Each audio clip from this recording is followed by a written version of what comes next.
if you're new to retinol, you have never used it ever in your life, you've been thinking about it, it's on your mind, it's on your feed, and you don't know how to go about it, you don't know how to start retinol without it causing irritation, then this video is for you. I have been using retinol for over 4 years, tested multiple strengths and brands, and today I will walk you through how to start retinol the right way, the mistakes to avoid, and the best retinol for beginners, especially if you have sensitive skin just like me. Hi guys, welcome back to my channel. My name is Neha, and as I said, I have been using retinols for more than 4 years now. I started it when I was 36. The more I have used different strengths, different formulations, different brands, the more I've realized what exactly works for my sensitive skin. Trust me, it's been a journey and a learning curve. And today I'm here to share my experience with all the different retinols that I've tried so far, so you get an idea what to go with when just starting retinol. So before I talk about retinol, I have to make a mention of retinoic acid. This is the exact ingredient that our skin needs. It is actually something that our body produces on its own, but as we age, the amount that it was producing earlier, it reduces, and hence it also reduces the plumpness, collagen, elastin in our skin, which eventually shows up into fine lines, wrinkles, skin sagging. So now retinol is a vitamin A derivative. It is 2 steps away from retinoic acid, its actual form, which our skin needs to stay plump and have its optimum level of collagen and elastin. It even helps fade hyperpigmentation and helps out even skin texture. If you may wonder what this 2 steps away actually mean, what it literally means for our skin, how exactly it is significant when applying skincare ingredients onto our skin, and here is a quick look for your reference. Considering potency, the closer to retinoic acid, the stronger its effect. Irritation, the closer it is to its real form, the harsher it can feel on the skin. Speed, the fewer steps it takes to convert to the actual form, the faster visible results will show. Gentleness, more steps is equal to slower but usually better tolerated ingredient. Now, some of the common mistakes people often make when using retinol, they think the more concentration the better, the stronger the formula, the better will be its effectiveness.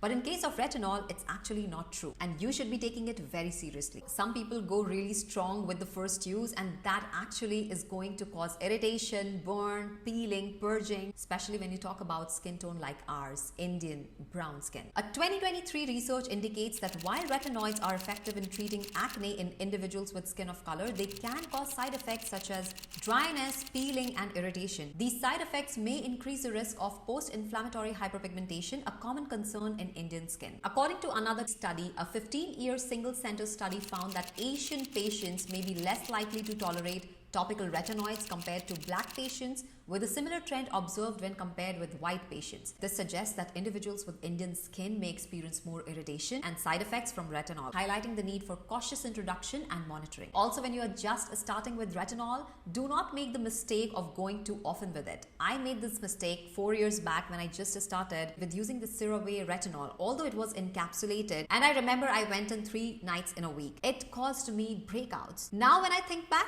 probably it was because my first time using retinol, my skin was still adjusting. Even though when I was using an encapsulated formulation, which is a slow time release formula, it is best to avoid irritation and any sort of side effects. But because it was my first time, it did cause me those side effects. One more mistake people make is avoid using sunscreen while they're using retinol. It is very, very important to use sunscreen on a daily basis when you're using retinol formulations, because number 1, retinol breaks down in sunlight, it becomes less effective. Number 2, now that you're using retinol, your skin is more sensitive to sunlight. Another mistake you could make is mixing it with other strong acids or other strong ingredients like vitamin C, AHAs, BHAs. Now there is nothing wrong mixing those, but right at the beginning, no way. When you have introduced a new ingredient into your skincare routine, especially an ingredient like retinol, you need to be careful. Adding any other extra strong ingredient like as I said, vitamin C, any kind of AHA, BHAs, they are bound to cause irritation and more sensitivity. Mixing all of these ingredients with retinol too early in your journey will only cause harm than good. Another mistake a beginner could make is not moisturizing enough, which is actually very important. Introducing moisturizers, hydrators can actually help minimize that irritation and sensitivity. Now that you know the 5 possible mistakes you could make as a beginner when introducing retinol, here are my recommendation of how to use a retinol when you're just starting,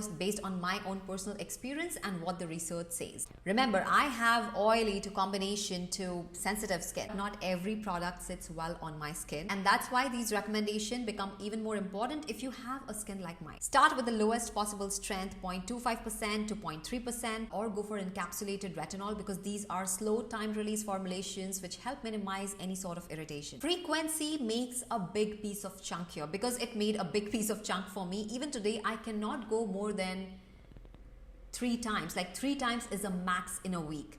2 times is the safest bet. But if I want to try something, if I'm testing any product and I want to go one more time in a week and see if it irritates my skin or no, 3 times is the max. But safest bet for me is 2 times. I would suggest start with 2 times in a week and see how it builds up. Use it only at night. Your skin is more sensitive to sunlight, and sunlight also breaks the formulation. It won't be as effective. And while using retinol, you applied it the night before, the next morning you did not use sunscreen, you go out in the sun, it's actually going to cause more harm than good. So wearing sunscreen along with using retinol is very, very important. I feel these are the basics.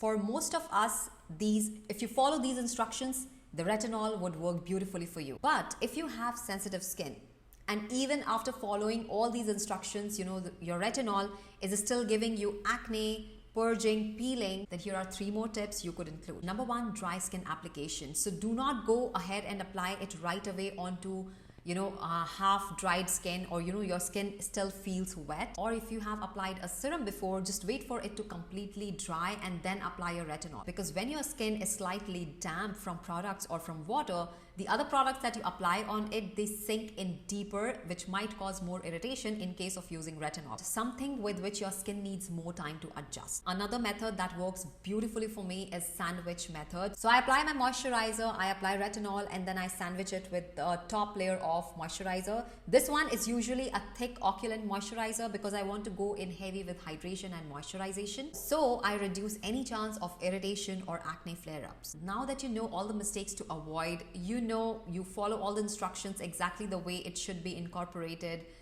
being a first-time user, here are the things to be expected in the first month. You could experience mild dryness, mild peeling, and it's absolutely normal to happen in the first 2 to 4 weeks because your skin is still adjusting to the new ingredient in your skincare routine. If in case it becomes intense, you feel to start burn, I would suggest to pause, give your skin some time to, get back and reset. And then you can go back again with retinol. Maybe when you're starting this time, if you're already doing 3 times, go with 2 times in a week. If you were already doing 2 times, go just 1 time in a week and then slowly build up from there. And lastly, you have to be consistent with it. Results are long-term when you're using retinol. Now, all the products I'm going to share here, I have used them personally. Some of them I have tested here on my channel. Some of them I haven't. The ones that I started using just in the beginning, like the CeraVe encapsulated retinol. Starting with IOP Retinol Super Bounce Serum. This is a recent found. Oh my god, it's a gem. It is gentle, non-irritating, safe for sensitive skin, and it's designed for everyday use.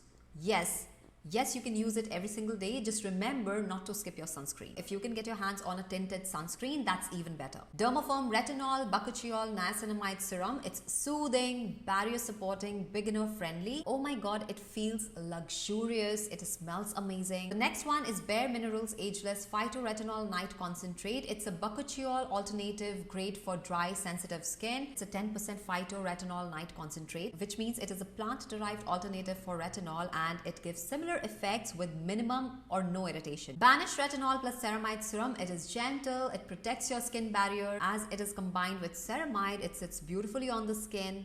It helps to resurface and replenish a skin barrier. Niplus Fab Retinol Fix Blemish Gel Treatment 10%. It is a retinol complex that doesn't cause irritation. It's suitable for sensitive skin. It targets blemishes, dark spots, and pore size. This is actually a targeted treatment, but I have used it, on my entire face, and it just works fine with no irritation. And one thing I did notice using this, there is an instant brightening effect that you would notice the next morning. Good Molecules Bakuchiol Oil Blend. If you're into plant-based skincare, it is a great retinol alternative. It's excellent for oily skin, non-irritating. It helps with anti-aging benefits without heat bumps or breakouts. CeraVe Encapsulated Retinol. It's effective.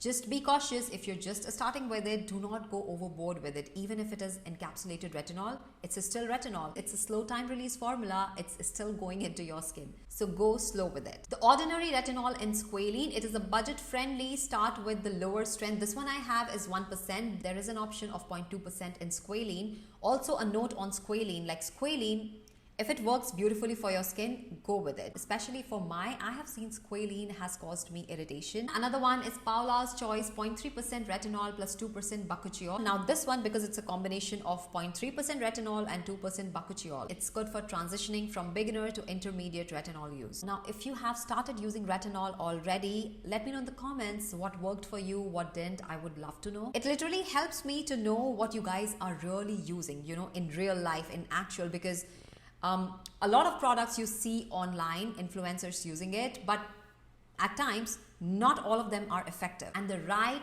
product often comes from a word of mouth. Someone might have used them already and they recommend to you. That's something I really want to see. Maybe I'll come across something, some new brand, some new formulation that I myself have not used it yet. So please drop a comment and let me know if this video was helpful for you. I'll see you all in my next video. Until then, stay tuned, stay beautiful.